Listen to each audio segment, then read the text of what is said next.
Really? Yeah. Wow. All right. Hey guys, before we get going and open it up to questions, just a few quick notes. So we're going to play Langston here on Saturday. That tips off at 2. Please let everybody know that's free for everybody to attend. So just get that out that it's free for fans to attend. Langston is coached by Elaine Powell, who played here in the 1990s. She had a WNBA career, so we're excited to have her back in the PMAC. And then we'll also have another exhibition game next Thursday at 6 p.m. against Loyola. That'll also be free, and then we kick off our season on the 9th against Nichols at 11 a.m. for the field trip game. So open it up for questions. We're going to have the players here for about the first 10 minutes. We'll let them go get ready for practice. And you guys are invited to spend the first 20 minutes of practice with us. Y'all know who these guys are? Tell them, Grant.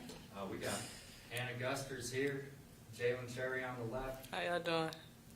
And wait for Alyssa to get a mic to you, please.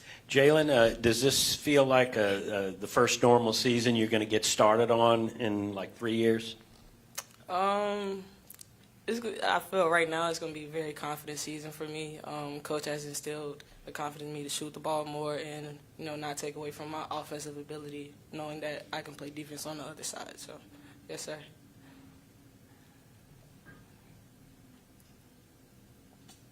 Hannah, just tell us about your transition from coming from Baylor, your decision to come here, and is Coach the same, or she mellowed a lot since y'all were here?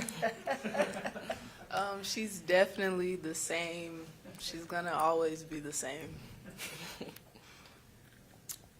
Tell them about you coming.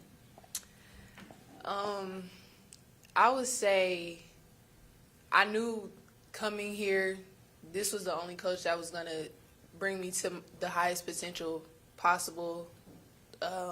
Just seeing what she's done with Lauren Cox, Kalani Brown, and Alyssa Smith, Queen Egbo, I knew she was the only one as a post coach who could take me to the highest potential I could possibly go as a player.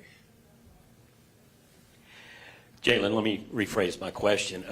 Because of the COVID restrictions y'all been under and the way the season ended 2 years ago, the normalcy, you feel like you're getting ready to have the first real season in 3 years. Yeah, and we're the fans, the excitement. I'm actually very excited about the fans coming, because we really haven't had a big crowd here in a while. So it's going to be really exciting to, see everybody's faces and, hear the loud cheers. Hey, Jalen, I'm Huntsucker. I'm new to the beat, so looking forward to working with all of you. So I guess, my question is, what's the transition period? What was it like, getting used to a new coach and her expectations and the way she wanted things done around here? Everything with her is high intensity. That was the biggest thing, We don't stop moving in practice, so yeah, the biggest part was just like keep going and not being able to. We don't really take water breaks. We more like if you're on the side of the end of the line, you get your water then. So just never stop moving. That was like the biggest change in it. This is kind of a question for like Jalen and Hannah. Jalen, you decided to come back. Mm-hmm. What are your goals for this season, and Hannah, what are your goals as well? My first goal is one to just stay confident in myself the whole season. I have a decent defensive goal of being all defensive team or all SEC for defense, and just to win more games. I would say my goal is to step into a bigger role than what I'm used to, because last year I really got to take a back seat and kind of watch Alyssa Smith and Queen Egbo do their thing. So this year, just stepping into a bigger role and understanding that I'm going to be a bigger part of the team this year.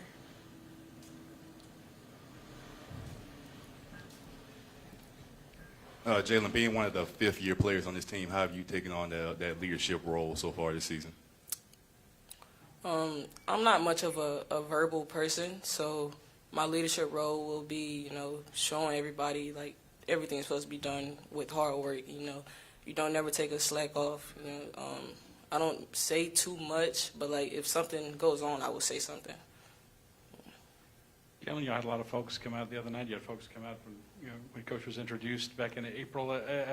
Having been around this program for a while, have you noticed the change in excitement and anticipation from people, not within the program, within the program, of course, but without the fans, people on campus, maybe that sort of thing? Yeah, it's been a drastic change in, the amount of support that we get now from the last 4 years that I've been here, which is, it's pretty exciting knowing that the LSU campus and, the community, they all support us now.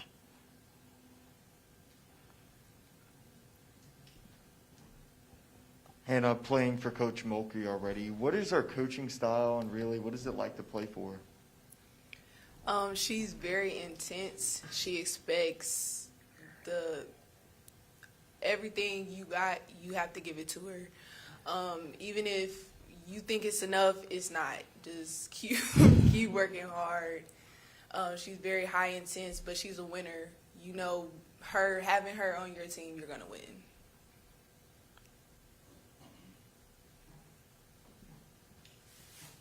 Just to follow up, off the court, what is she like? A lot of people don't really know, but she's pretty funny. She's sweet. She doesn't want everybody to know that. Like, shh. It's my But- competitive advantage. Shh. She's great. She's great. Any more questions for Jalen or Hannah, guys? All right, thanks, you two. I'll get ready for practice. Thank y'all. Thank you. Good job. All right, baby. All right, questions for Coach Mulkey? Again, what are the goals in an exhibition game? What are the things you're looking for? I assume you want to get everyone on the court, but aside from that, what are you particularly looking for? Well, like with anything, is to win. I'm not going to kid you. I don't want to ever lose, so I'm going to play to win, but it doesn't really count other than competitors play to win. But looking at a lot of different things, I don't even know today who I'm going to start. And the people I start may not even be the people that end up starting when we do officially kick this thing off with real games. Looking at combinations. Honestly, some of them look great in practice, some look great in drills. The lights come on, let's see what happens. Conditioning, I expect it to be poor. Always is until you get them going good. Just to see retention, how much they can retain and carry it over from practice into a game. But yeah, I'm as excited as a lot of people just to see what I really have out there on the floor, with the understanding that this game doesn't count, but it really does count in my mind because it just tells me a little bit more about each of them. Kim, would you consider this transition to be, is it going quickly? Is it going about the rate you thought? And will it get into the season before you really have a feel for, who you can depend on and who's in the rotation? Oh, I think you're going to have to go into the season. You're going to have to, be in tight games. Our very first tight game, who am I really looking at? I don't know, because I know what I see in practice, but I know they beat the heck out of each other in practice. So I will learn a lot during the games about kids. Some decisions I make will be the correct ones. Some of them may not be the correct ones. But what I do know going in is we're going to play hard. I cannot imagine them going on that floor and they not give me all they have. They've done that from the time we started, and that tells you they're buying into what we're trying to do.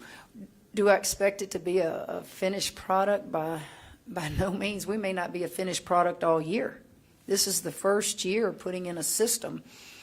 We sit in staff meetings and I'll go, God, I really need to put that in before that, but they're not ready for that. You can't throw a lot at people until you grasp what you put in already, because then you'll become, a master at nothing. So we've got to master the basics and little by little put in different things. Hey, Kim, off the court, at least, you were at Baylor for a long time, so I'm sure that transition and getting settled in this community, that's something new. But do you feel settled, and how have you kind of been able to, what's been the toughest challenge of, coming here and, getting situated? It hasn't been a challenge for me, and I really attribute that this is home. I know everybody. I'm telling some of our administrators who people are because they are not from here. It's home. LSU is not where I went to school, but yet I grew up 40 minutes down the road. And I have not had any trouble adjusting to being back. The hard part for me is I want everything done yesterday, and that includes moving in my new house. That includes recruiting. That includes learning the plays. So patience will really be front and center of my world right now, and not to get frustrated, and just show patience. Show them that you believe in them. I've only done this twice in my life, and so starting over can be difficult. Obviously, it's going to be extremely difficult, but because I'm at a place where I'm extremely comfortable, and I think everybody that I work for understands where the program is, where we're trying to take it, and that doesn't happen overnight. We were fortunate at Baylor to win the whole thing in 5 years. Now, where do you ever find a blueprint or a book that tells you this is how you do it in 5 years? It's unheard of. But if you see progress, then you know you're heading in the right direction. Will it ever be quick enough for me? No. It won't ever be quick enough for me, but I'll keep perspective. I think it's kind of like a fine wine. You get better with age. I think wisdom comes with age.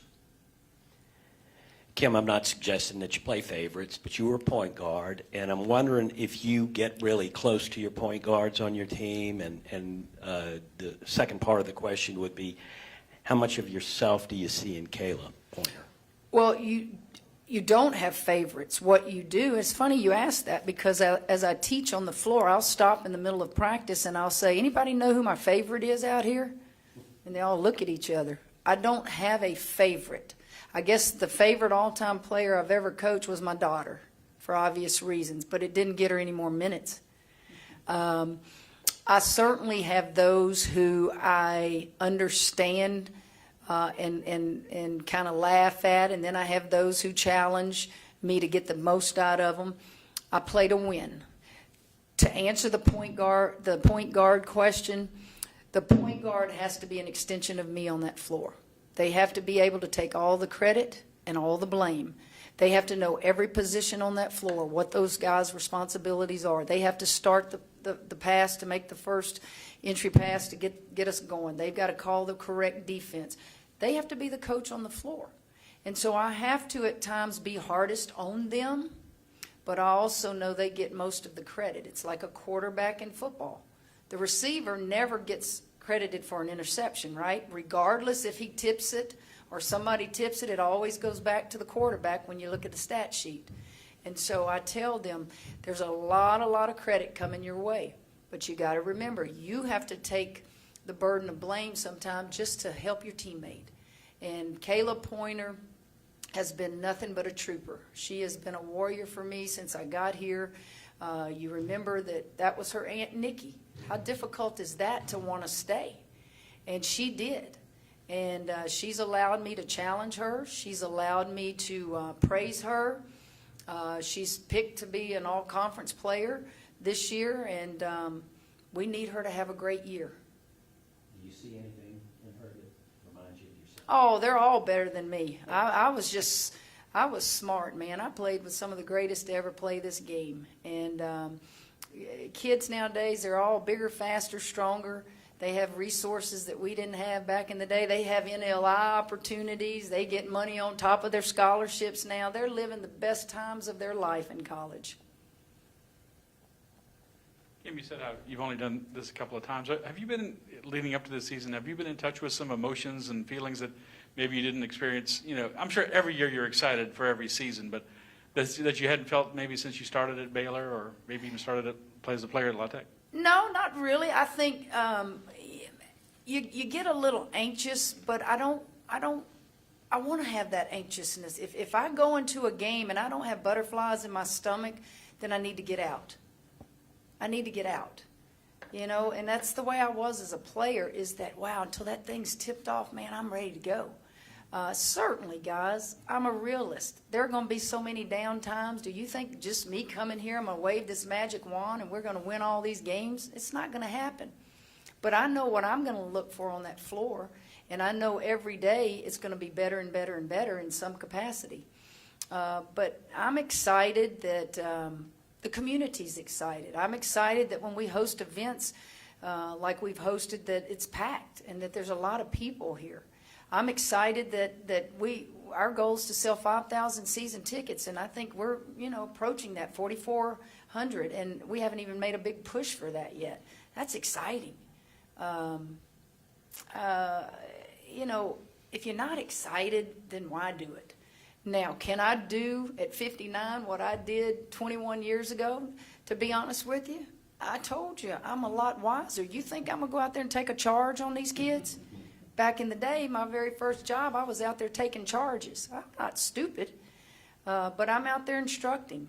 And if I can't instruct and I can't be intense and I can't be, funny and all those things, then I'm not reaching young people I need to get out. But right now, we're having the time of our life. And thank God for my coaches. They came with me. I don't have to sit down in staff meetings and teach them how I want things done. I sit down and tell them what I want done, and they know how to go teach it.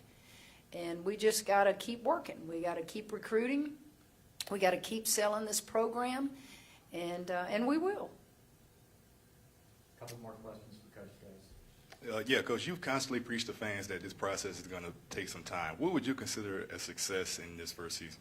Well, things that the fans won't. I'm going to celebrate 10 wins. Do you know why? Because they only won 9 last year. And we're going to celebrate it like crazy.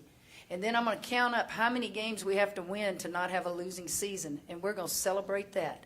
And then I'm going to celebrate did we move up the NCAA charts in field goal percentage defense? Are we guarding people better? I'm going to celebrate shooting the ball from the perimeter. Little things that in order for us to get better, we have to do. Most people will judge you by how many you win. Most people will judge you, like that. You can't do that. You can't put that on this team yet. It's still a learning process for them on how I want things done. They played matchup zone a lot and were very good and kept them in games and won some games. I don't teach matchup zones. I may go into the season, man, I'm hard-nosed, man-to-man, and I get out there and bang, all of a sudden, we just can't play it. Well, I gotta adjust. So I've got to teach some kind of zone in practice right now in case I have to do it. I'll give the greatest example. I tease the girls all the time, guys. We played LSU in 2005, and they beat us in the regular season. We go to the national championship semifinal game, and we're down 15, 17, I don't remember what it was at half, and we're getting embarrassed on national television. So I make an adjustment, and we go to a 3-2 zone. I have never in my life embraced a zone. Ironically, for 30 minutes in the practice the day before, I just thought ahead, what if? And I made that adjustment. We got back in the game, and we ended up winning by 5 or so. So I am preparing for a lot of scenarios that could happen. But I'm also trying to set a foundation of what I want this program to look like as we continue to recruit. Blair, last question. Mm-hmm. Yeah, I just wanted to get your thoughts on the news about Gary Blair, somebody that obviously coached you and you coached against for a long, long time. That sucker, he gets to go enjoy retirement while the rest of us stress, right? Gary Blair got his start at Louisiana Tech, for those of you who don't know. I was a freshman, and he was hired by Sonja Hogue and Leon Barmore from South Oak Cliff High School. And guess who he brought with him? You ever heard of a guy named Dennis Rodman? Well, his older sister taught him everything he knows. Her name was Deborah Rodman. And so I got to play with Deborah Rodman. So Gary was at Louisiana Tech the entire time I was a player. And then he took the Stephen F. Austin job, and after I graduated that next year, and that's when there was a change in Sonja Hogue retiring, Leon Barmore taking over, and then I got kind of talked into going to help Coach Barmore. So Gary Blair I could tell some of the funniest stories, but I guess you could say that I knew him when he was first getting started as an assistant. I coached against him when I was at Baylor, and we had some classic matchups. One of the things that I will always remember about Gary is the very first NCAA tournament that Baylor ever went to, my first year. We played him and his Arkansas team in Cameron Indoor Stadium. Of course, he was better than I was, beat us. But then we were in the same conference, the Big 12, and we had some classic battles. And I still am waiting for that thank you call from him on that first national championship he won, because we played each other 4 times that year. 2 regular season in the Big 12, the Big 12 tournament, and then the NCAA thought it would be great for the game to make us play in an Elite Eight again. It was great for the crowd, it was great for the fans, but he beat me in that game, or his team did, and they went on to win the national championship. So Gary is, he's just Gary, you know, he's a good guy. Need more in the business like him. I don't know about staying in it till you're 76 years old. I can't see many people doing that this day and age, but kudos to him that he was able to survive and last that long and stay healthy.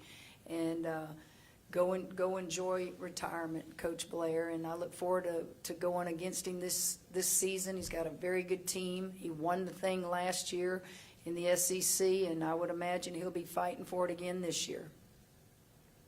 Thank you, Coach. Hey, guys, good to see y'all. Go Tigers.